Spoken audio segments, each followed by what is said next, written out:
March 15, 1994. Ford Harrison had been America's favorite action hero for 12 years, the man who never missed his mark. That's exactly why the phone call came during the most dangerous stunt of his career. 200 crew members watched him hang from a helicopter 300 feet above the Indiana forest. The phone in the director's tent rang. His assistant took the call, then sprinted toward the landing zone, screaming for them to bring Ford down immediately. What happened in the next 10 minutes became the most closely guarded secret in Hollywood history. Studio executives held emergency meetings because of it. And for 30 years, when people talked about Ford Harrison's breakdown, they always came back to this moment. The moment he learned his mother was murdered. The moment Ford Harrison discovered his entire life was built on a lie. Before we jump back in, tell us where you're tuning in from, and if this story touches you, make sure you're subscribed because tomorrow I've saved something extra special for you. The helicopter's rotors whipped Ford's hair against his face as he dangled from the harness, watching his assistant's frantic gestures from 300 feet below. The woman was pointing at something, the phone tent, maybe the radio equipment. Ford couldn't tell from this height, but he could read panic in body language better than most people could read scripts. "What's the holdup?" Ford's voice crackled through the headset to the pilot. They'd rehearsed this sequence 47 times. The helicopter would hover, Ford would complete his dialogue with the camera mounted on the stabilizing arm, then swing into the cockpit for the climactic escape. Simple, clean, the kind of sequence that had made him Hollywood's most bankable star. Getting word from base, the pilot responded. "They want you down, now."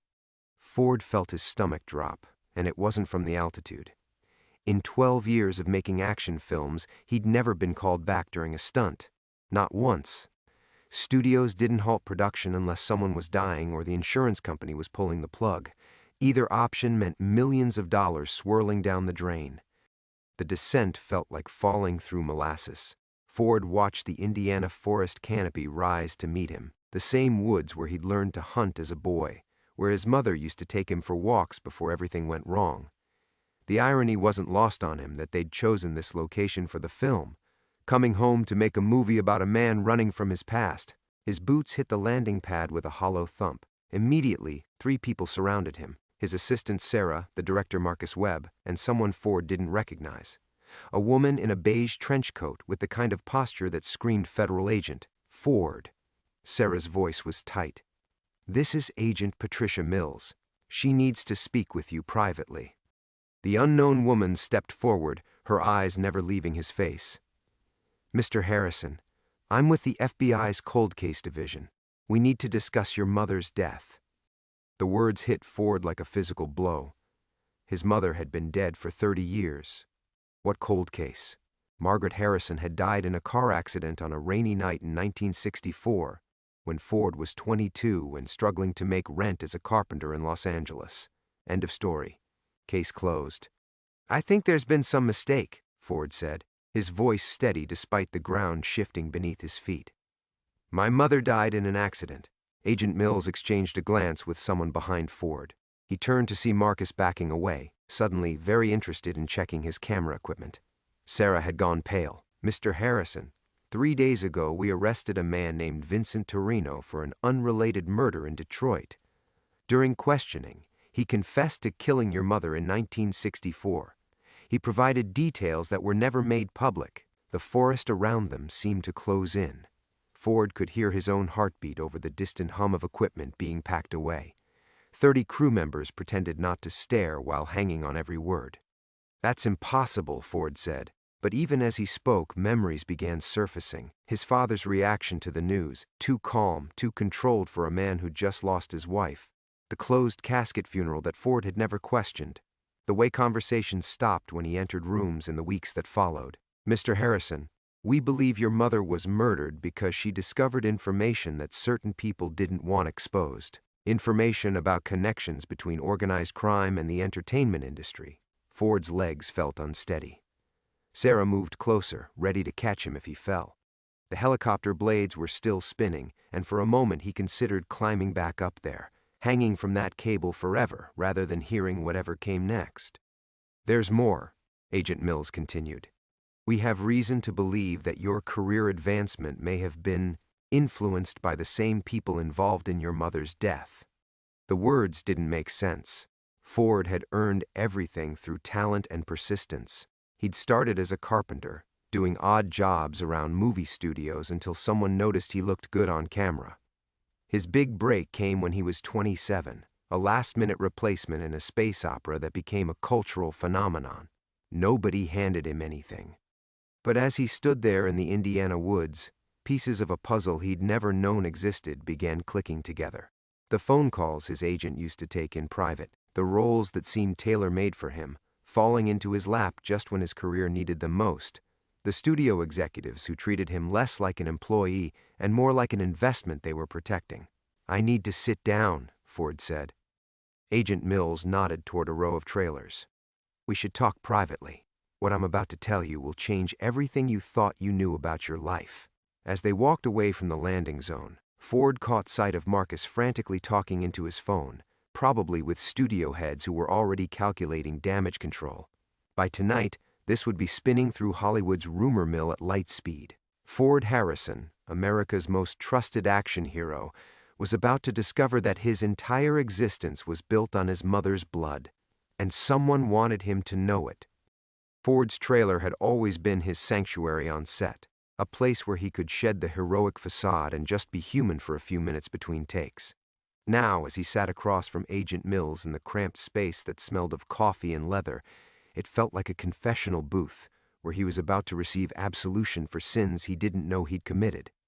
The trailer's familiar details seemed sharper somehow. The framed photograph of his son Jake at last year's college graduation, the worn copy Ovzon and the art of motorcycle maintenance he'd been reading for 15 years, the small wooden airplane he'd carved during the long days filming in Morocco. These objects had anchored him through decades of living other people's lives on camera.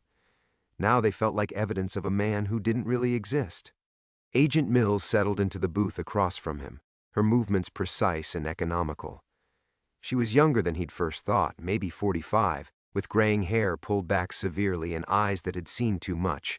She reminded him uncomfortably of his mother, who'd possessed the same quiet intensity, the same ability to see through his childhood lies with surgical precision. "Before we begin," Mills said, opening a manila folder, "I need you to understand that this investigation has been dormant for 3 decades. We're only moving forward because Vincent Torino provided information that corroborates evidence we've never been able to verify." Ford found himself studying his hands, carpenter's hands that had built kitchen cabinets and movie sets before they learned to hold ray guns and bullwhips. His mother had loved these hands, used to trace the calluses when he was a boy, and tell him that honest work left honest marks. What kind of information? Details about the scene that were never released, the position of your mother's body, personal effects that went missing, things only the killer would know. Mills pulled out a black and white photograph and placed it face down on the table between them. "But before I show you this, I need to ask, what do you remember about the night she died?" The question opened a door Ford had kept locked for 30 years. He could see his apartment in Los Angeles, the peeling paint on the walls, the mattress on the floor because he couldn't afford a bed frame. The phone ringing at 2:47 a.m., he remembered the exact time because he'd been staring at the clock, unable to sleep, wondering if he'd ever book another carpentry job. "My father called," Ford said slowly. "Sheriff William Harrison. He said there'd been an accident on Route 49, about 10 miles outside town, black ice. Her car went off the road into Miller's Creek." The words felt rehearsed, like dialogue he'd memorized but never understood. "I drove back for the funeral, closed casket. Dad said the impact was severe." Mills nodded, making notes. "Did you ever see the accident report?" "No, I trusted my father. He was the sheriff. He handled everything." Ford paused, a memory surfacing like a bubble in dark water. "I asked to see her at the funeral home, but Dad said it would be better to remember her as she was. And you never questioned that?" Ford met her eyes, feeling something cold settle in his chest. "Agent Mills, my mother and I hadn't spoken in 6 months when she died. Our last conversation was a screaming match about my decision to move to California. She thought I was throwing my life away chasing impossible dreams. I thought she didn't believe in me. His voice cracked slightly. I was angry, stubborn, 22 years old and certain I knew everything. So no, I didn't question it. I was too busy drowning in guilt. Mills's expression softened slightly. Tell me about your relationship with her. Ford reached for the wooden airplane, turning it over in his hands. She was brilliant. High school English teacher, but she read everything. Philosophy, science, literature in 3 languages. She'd grown up poor in Chicago, worked her way through college on scholarships, met my father when he was still a deputy, married him because she thought small-town life would be peaceful. He laughed bitterly. She used to say she felt like a racehorse stuck pulling a plow cart. Did she ever mention feeling threatened? Anyone who might want to hurt her? No, but Ford hesitated, another memory emerging. The last few months before I left for California, she was different, distracted. She'd started asking questions about Dad's work, about cases he was handling. I thought she was just bored, maybe looking for something to write about. She always wanted to write a novel. Mills leaned forward. What kind of questions? About money, mostly. Where it came from in a town where the biggest employer was a grain elevator. She'd noticed things. New cars, expensive renovations, kids from working-class families suddenly able to afford college. She had a theory that someone was bringing outside money into Millfield. Did she share this theory with your father? Ford closed his eyes, remembering the hushed arguments that had drifted through the thin walls of their farmhouse. They fought about it. I could hear them sometimes, after they thought I was asleep. Dad kept telling her to let it go, that she was imagining things. Mills turned over the photograph. It showed his mother's car, crumpled against a tree, but something was wrong with the positioning. Ford stared at it, his builder's eye automatically calculating angles and trajectories. Mr. Harrison, Mills said quietly, your mother didn't die in an accident, and I don't think your father believed she did either. The silence in the trailer stretched like a taut wire. Ford stared at the photograph, his mind rejecting what his eyes were seeing. The angle was wrong. The car's position against the tree didn't match the physics of a vehicle sliding off an icy road. It looked deliberate, placed. You're saying my father lied to me. The words came out flat, mechanical. I'm saying your father was in an impossible position. Mills reached into her folder again, this time withdrawing a manila envelope that looked like it had been sealed for decades. 3 days ago, when Vincent Torino confessed, he also gave us this. He said he was instructed to deliver it to you if he was ever arrested. Ford's hands trembled as he took the envelope. His name was written across the front in his mother's distinctive handwriting, the same careful script that had corrected his homework and signed his permission slips. The postmark was dated 3 days before her death. That's impossible, he whispered. Torino kept it for 30 years, said it was insurance in case his employers decided to tie up loose ends. Mills leaned back, giving him space. He was supposed to destroy it after your mother was killed, but he kept it instead. Street criminals understand leverage better than most people. Ford's finger traced the edge of the envelope, afraid to break the seal. His mother had been dead for 30 years. Whatever was inside couldn't change that, but it could change everything else. The paper inside was folded carefully, the way his mother always folded her lecture notes. Her words appeared in blue ink. My dearest Ford, if you're reading this, then the worst has happened, and I didn't get the chance to call you back from California like I planned. I know we parted badly, and I know you think I don't believe in your dreams. I need you to understand. I was trying to protect you. I've discovered something about Millfield that's bigger than our little town. There's money coming in from Chicago, Detroit, places where money carries blood. Your father knows but won't act. I think he's scared, maybe compromised. I can't prove it yet, but I'm close. They know I'm close too. I can feel them watching. If something happens to me, don't trust anyone in Millfield, not even Dad. Get as far away as you can and stay away. Build your life somewhere else, somewhere clean. Don't come back for revenge, just live free. I love you more than words can say. I believe in you more than you'll ever know. Your mother. The letter fell from Ford's hands onto the table. He felt something fundamental breaking inside his chest, like a dam giving way after holding back 30 years of grief and guilt. All this time, he'd believed his last words to his mother were spoken in anger, but she'd forgiven him.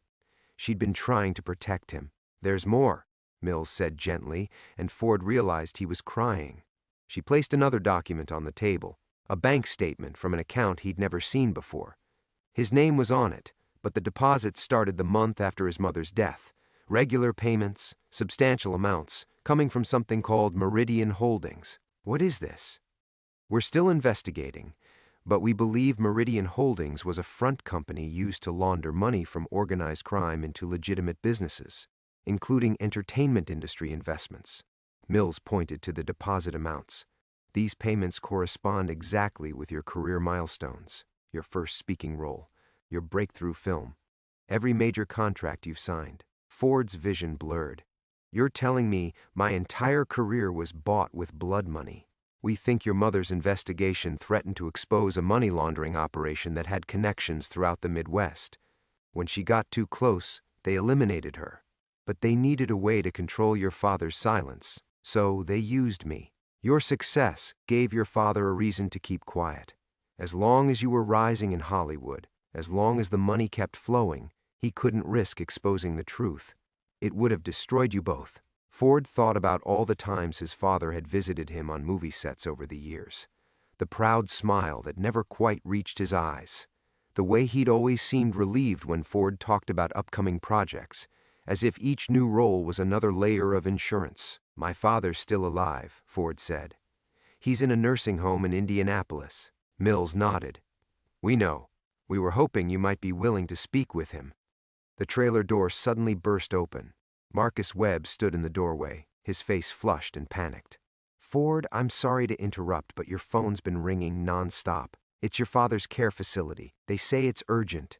Ford looked at Mills, then at the letter still lying on the table. The equilibrium of his carefully constructed life had just shattered like glass. There was no going back to being the man who thought he'd earned everything through talent and persistence. He reached for his phone with a hand that no longer felt like his own. Ford stared at his phone's screen, the nursing home's number glowing like an accusation. His thumb hovered over the call button, but his hand wouldn't obey. The trailer felt smaller now, suffocating, as if the walls were closing in with each breath. "I can't," he said, setting the phone down. "Not yet. I need time to process this." Agent Mills closed her folder with deliberate care. "Mr. Harrison, I understand this is overwhelming." "Overwhelming?" Ford's voice cracked.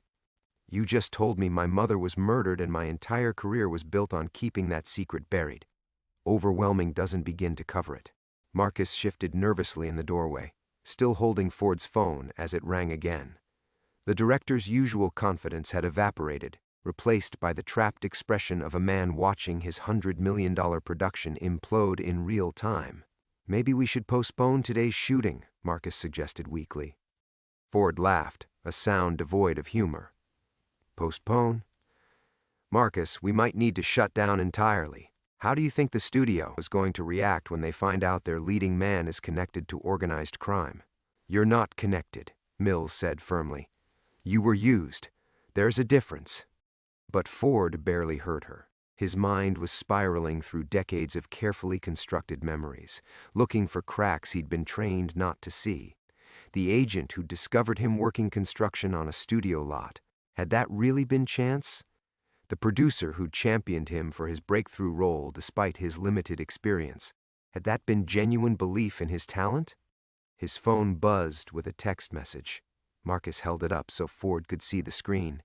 "Mr. Harrison, this is Sarah Chen from Riverside Care Center. Your father is asking for you. He says it's about your mother. Please call immediately." The color drained from Ford's face. "He knows. Somehow, he knows they told me." Mills and Marcus exchanged glances. "That's not possible," Mills said. "We haven't contacted."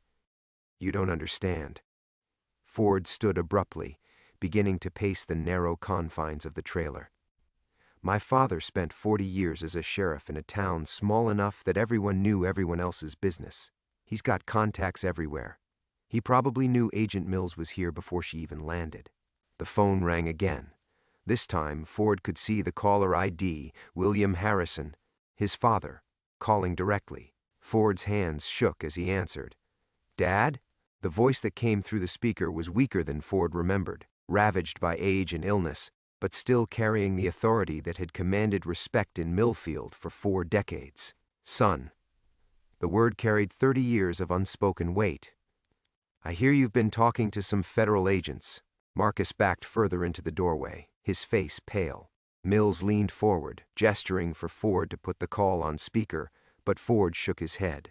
How did you... I may be dying, Ford, but I'm not dead yet. News travels fast when it concerns my family. His father's breathing was labored, punctuated by the hiss of oxygen equipment. I suppose she told you about the money.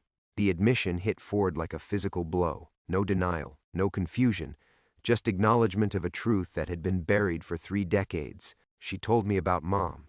Silence stretched between them, broken only by the mechanical sounds of medical equipment. When his father spoke again, his voice was barely a whisper. I've been waiting for this day since you were 22 years old, dreading it, praying it would never come. A pause. But also hoping it would, because I'm tired of carrying this alone. Dad, don't come here, Ford. Not yet. It's not safe. What do you mean, not safe? You think the people who killed your mother just disappeared?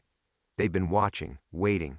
As long as everything stayed quiet, as long as you kept being successful and I kept my mouth shut, everyone could pretend the past was buried. His father's voice grew urgent. But now that you know, now that the FBI is involved, son, you need to be very careful who you trust. Ford looked at Mills, who was frantically scribbling notes. Marcus had gone completely white. The nursing home, Ford said suddenly. If they know I know, then they know where you are. I'm an old man on borrowed time anyway. But you've got a son, a life. They'll do whatever it takes to protect their secret. Dad, who are they? Give me names. Not over the phone. Never over the phone. His father's breathing became more labored. Ford, listen to me. Trust no one from the old days. And be careful who you trust from the new ones, too. This thing has roots everywhere. The line went dead. Ford stared at the silent phone, his father's warnings echoing in the sudden quiet. When he looked up, Marcus was backing out of the trailer entirely, mumbling something about needing to make calls. But it was the expression on the director's face that made Ford's blood freeze. Not confusion or concern, but fear. The kind of fear that came from recognition. Marcus knew something, and now he knew that Ford knew. Ford watched Marcus disappear into the Indiana woods, leaving only the sound of branches snapping under hurried footsteps. The director's retreat felt like a confession, 30 years of carefully orchestrated lies beginning to collapse in real time. Agent Mills, Ford said, his voice hollow, how long has Marcus Webb been attached to this project? Mills flipped through her notes, but Ford could see the answer in her expression before she spoke. The production company hired him 18 months ago, but Mr. Harrison, just because he reacted strangely doesn't mean 18 months. Ford sank back into his chair, the wooden airplane clattering onto the table beside his mother's letter. That's when the script first came to me. A story about a man returning to his childhood home to face his past, shot on location in the exact woods where I grew up. His laugh was bitter. I thought it was brilliant writing. Serendipitous that we could film in Indiana, but it wasn't serendipity, was it? Mills closed her folder entirely now, her professional composure cracking. Mr. Harrison, we need to get you somewhere safe while we... No. Ford stood abruptly, moving to the trailer's small window. Through the glass, he could see the film crew still setting up equipment, completely unaware that their leading man's world had just imploded. Don't you see? Running is exactly what they want. It's what they've always wanted. Me isolated, dependent on them, grateful for a career I never actually earned. The weight of 30 years pressed down on him like a physical thing. Every award ceremony, every red carpet premiere, every moment he'd felt pride in his accomplishments, all of it tainted now, built on his mother's grave. She knew, he said quietly. That last fight we had before I left for California. She wasn't trying to discourage my dreams. She was trying to save my life. The memory came flooding back with devastating clarity. His mother standing in their farmhouse kitchen, tears streaming down her face as he packed his tools into a battered suitcase. Ford, please. Stay home. Get a job at the grain elevator. Marry Jenny Kowalski. build cabinets for the rest of your life. But don't go to Hollywood. Promise me you won't go to Hollywood." He'd thought she was being small-minded, provincial, unable to imagine a world bigger than Millfield, Indiana. But she'd known something he didn't. She'd already discovered the connections between Chicago money and Hollywood dreams, and she'd been terrified that her investigation would make her son a target. "She died, trying to protect me," Ford whispered. "And I spent 30 years thinking she died disappointed in me."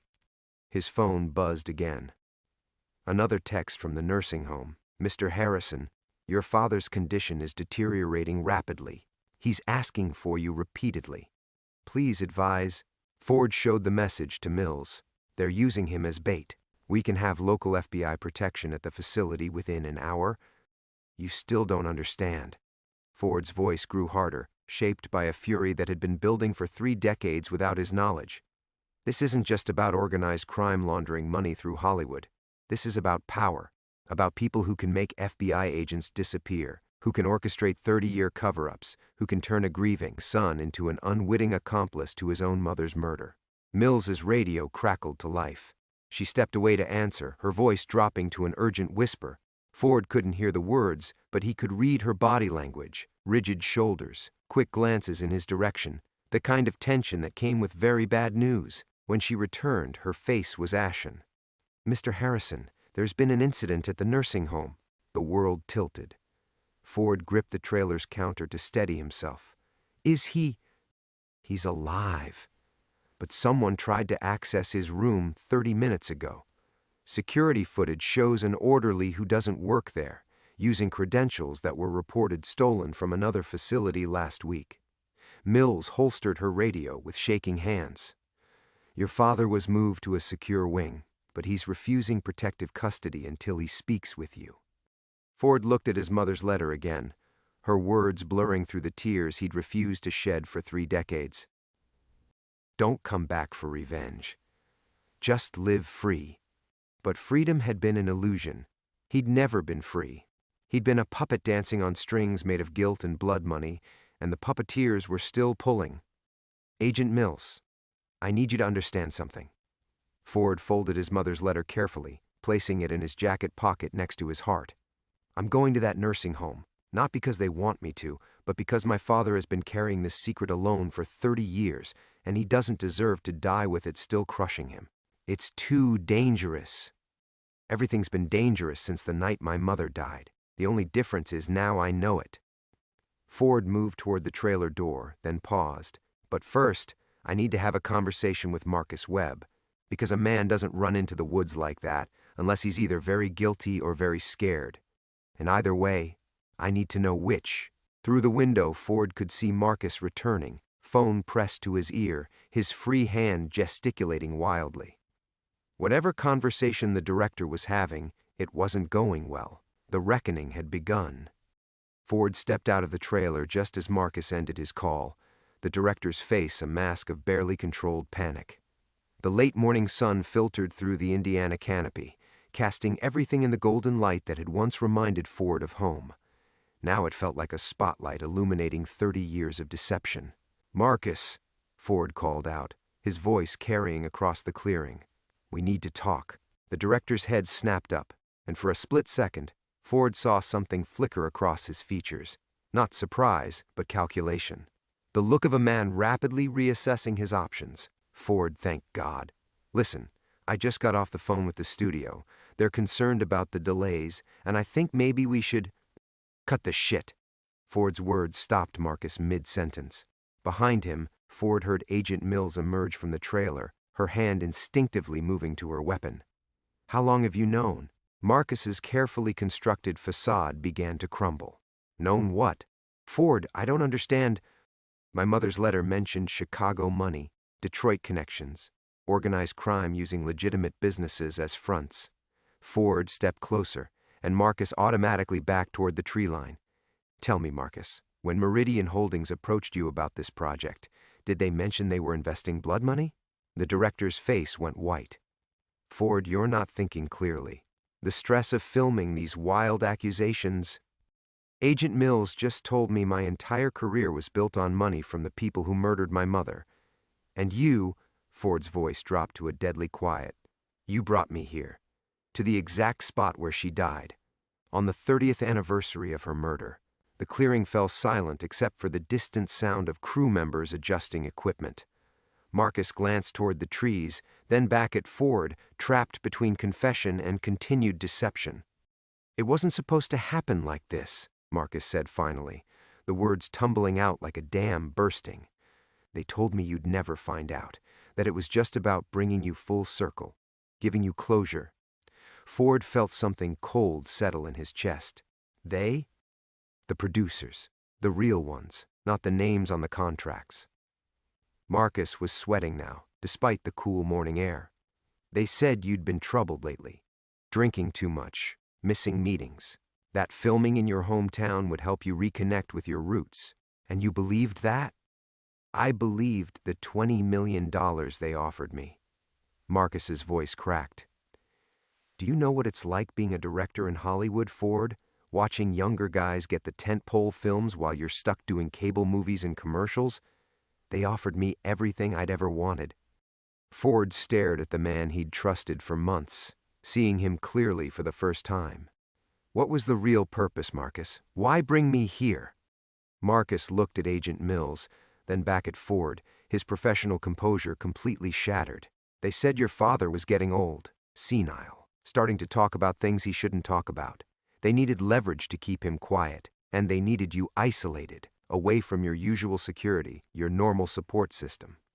The pieces clicked into place with devastating clarity. Ford thought about all the script changes Marcus had insisted on, the way certain scenes had been moved from the studio to location shoots, the carefully orchestrated isolation that had left him alone in the Indiana woods with only a handful of crew members. "This was supposed to be my execution," Ford said quietly. Marcus's silence was answer enough. Agent Mills stepped forward, her weapon now drawn but held low. "Mr. Webb, you're under federal investigation for conspiracy in connection with—" "No," Marcus interrupted, his voice suddenly desperate. "You don't understand. They don't just kill people anymore. That's too messy. Too many questions. They destroy them. They were going to stage something here, an accident, a breakdown, something that would discredit anything Ford might say about his mother." Ford felt the full weight of the manipulation settle on him. Not just 30 years of career orchestration, but this final, careful trap. His reputation destroyed, his credibility shattered, any revelations about his mother's murder dismissed as the ravings of a has-been actor having a public breakdown. "But you told them I know," Ford said. "When you ran off to make that call." Marcus nodded miserably. "They're changing the plan, moving up the timeline. How long do we have?" "I don't know. Maybe hours. Maybe less." Marcus looked genuinely terrified now. "Ford, these people, they've been planning this for decades. Every detail of your life has been choreographed. Your agent, your publicist, half the directors you've worked with, they're all connected." Ford thought about his father lying in that nursing home, refusing protective custody until he could confess 3 decades of buried truth. He thought about his mother's letter, her final words urging him to live free. And he realized that freedom had always been an illusion. Until now.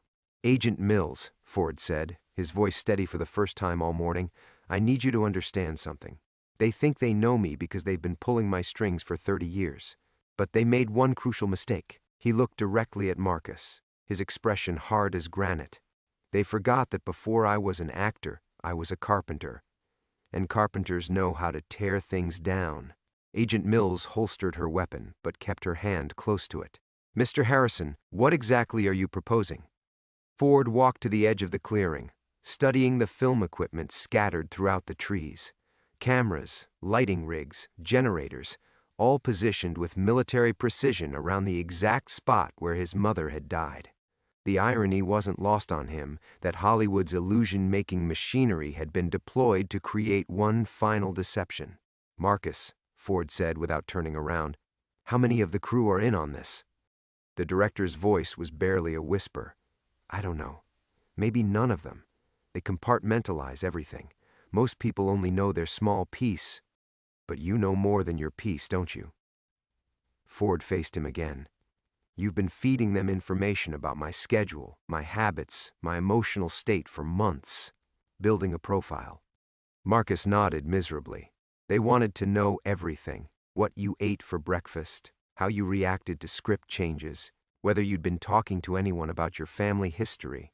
I thought I was just helping them tailor the marketing campaign. Agent Mills stepped closer to Marcus, her notebook out. We need names, production companies, contacts, anyone who— You're not listening, Ford interrupted, his voice sharp with sudden understanding. Don't you see what's happening here? Marcus calls them 20 minutes ago. Now suddenly there's an attempt on my father's life. They're not trying to hide anymore. They're accelerating everything. The weight of 3 decades pressed down on the clearing like a storm front. Ford could feel the walls closing in, just as they had been designed to do. Every escape route carefully blocked, every ally potentially compromised, every choice leading back to the same inevitable conclusion: his silence or his destruction. But they had miscalculated one crucial element. Agent Mills, I need you to get on the radio with your office. Tell them to expect a package within the hour. Video evidence of a confession related to the Anna Harrison murder. What confession? Ford pulled out his phone, switching it to video mode. Marcus, you're going to tell me everything. Every name, every connection, every detail of how they've orchestrated my career. And you're going to do it on camera. Marcus backed against a tree, shaking his head frantically. Ford, you don't understand what you're asking. These people, if I talk, I'm dead. You don't talk. You're dead anyway. Ford's voice carried the weight of a man who had nothing left to lose. But at least this way, your death might mean something. It might help bring down the people who've been pulling our strings for 30 years. The director looked between Ford and Agent Mills, trapped between two equally terrifying futures. They'll know it came from me. They already know you failed to keep me in line. The minute you called them in a panic, you became a liability. Ford held up his phone, finger hovering over the record button. This is your only chance to control your own narrative. For a moment, the only sound in the clearing was the distant hum of generators and the whisper of wind through autumn leaves. Ford watched Marcus wrestle with 3 decades of accumulated guilt and fear, seeing his own internal struggle reflected in the director's eyes. There's something else, Marcus said finally, his voice hollow. Something they never told you about your mother's investigation. Ford's hand tightened on the phone. What? She wasn't just looking into money laundering. She discovered a pattern. Other people who'd asked too many questions. A journalist in Detroit, a prosecutor in Chicago, a union leader in Cleveland. All of them died in accidents over a 10-year period. Agent Mills stepped forward. How do you know this? Because they showed me the files. As insurance, they said, to make sure I understood the stakes. Marcus's voice broke slightly. Your mother wasn't their first victim, Ford. She was their 15th. The revelation hit Ford like a physical blow.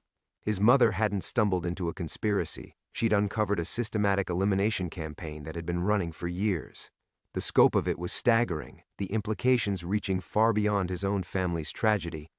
Start recording, Ford said, his voice steady despite the rage building in his chest. Tell me about the 15 people they murdered. Tell me about the money.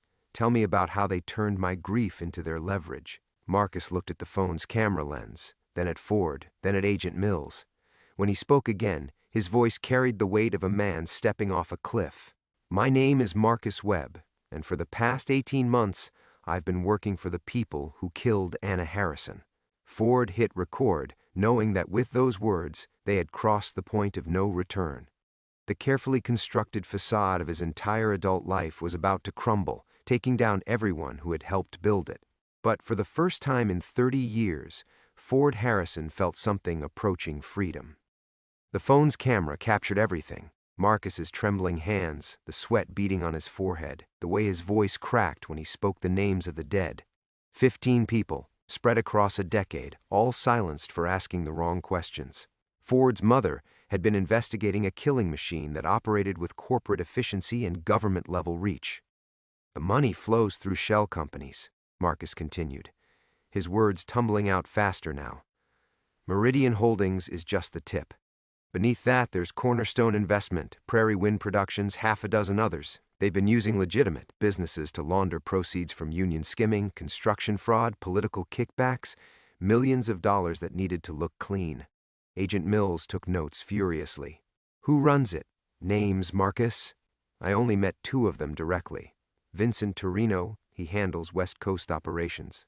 And Catherine Walsh, she manages the political connections. But they answer to someone else, someone I've never seen. Ford kept the camera steady, but his mind was racing. 30 years of career moves suddenly made sense. The scripts that had come out of nowhere, the roles perfectly tailored to his strengths, the way certain films had been fast-tracked while others mysteriously stalled.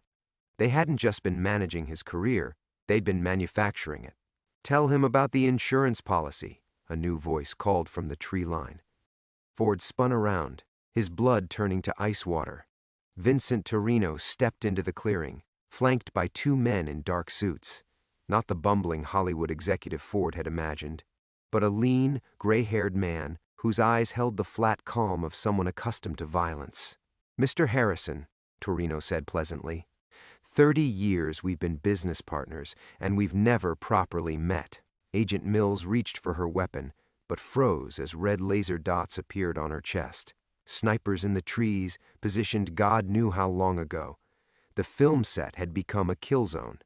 "The insurance policy Marcus mentioned," Torino continued, settling against a tree as if they were discussing the weather. "Your father's confession, recorded 2 days ago as his dementia worsened.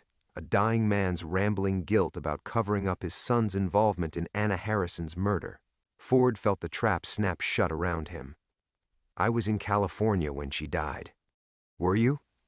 "Because Sheriff Harrison's statement suggests otherwise. Suggests you came home unexpectedly that night, fought with your mother about her investigation, and in a moment of rage," Torino shrugged eloquently. "Well, tragic family disputes happen all the time." The manufactured evidence was brilliant in its simplicity.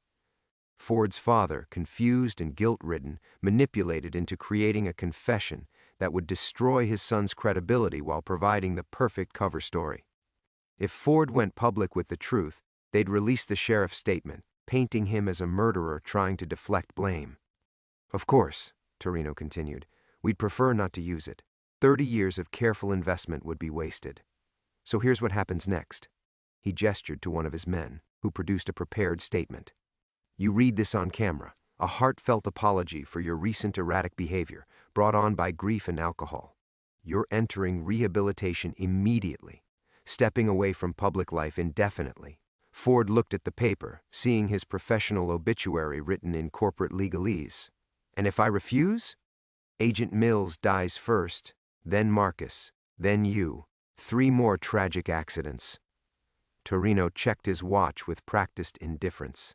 "Your father's confession surfaces next week, explaining your guilt-driven breakdown and subsequent suicide.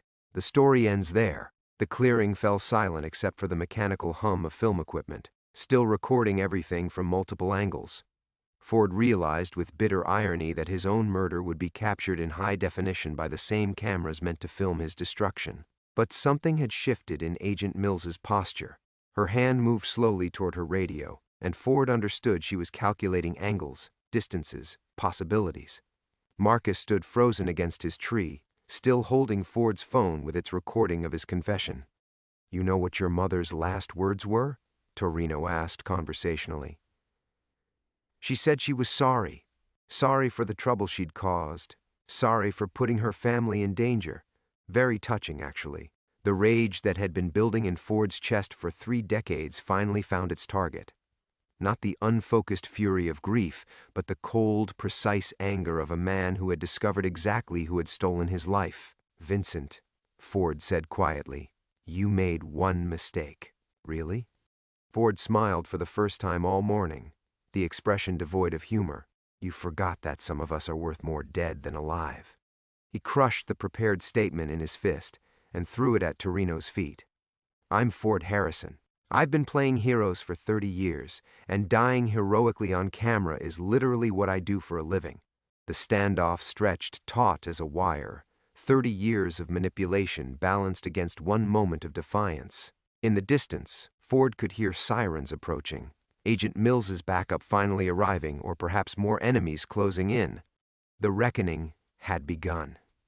The sirens grew louder, and Ford realized with crystalline clarity that this moment, standing in the woods where his mother died, facing the architect of 30 years of lies, was exactly where his story had always been heading. Not the Hollywood ending he'd spent decades performing, but something raw and more honest. "You know what I've learned about heroes, Vincent?" Ford kept his voice conversational, as the laser sights tracked across his chest. "The real ones don't survive their stories." Torino's smile faltered slightly. "The backup isn't yours, is it? You called this in hours ago." Agent Mills spoke without moving, her training evident in the controlled calm of her voice. Federal agents, state police, and a very angry sheriff who just figured out his son isn't the monster he thought he was. She tilted her head toward the approaching sounds. "That's a lot of witnesses for your clean solution, Vincent." The first vehicle burst through the tree line, a state police cruiser followed by unmarked sedans. Ford watched Torino's carefully constructed trap crumble as federal agents poured into the clearing, weapons drawn, shouting commands that echoed off the autumn trees. But Ford's attention fixed on the final car, an old Crown Victoria that lurched to a stop at the clearing's edge. His father emerged slowly, wearing his old sheriff's uniform, the badge catching morning light like a promise finally kept. "Dad?" Ford's voice cracked on the word. Sheriff Harrison walked toward his son with the measured pace of a man who'd spent 3 decades crossing this same distance in his mind. When he spoke, his words carried the weight of accumulated guilt and newfound resolve. "They came to me yesterday, boy, showed me that fake recording, told me how they'd use it to destroy you." The old man's eyes found Torino.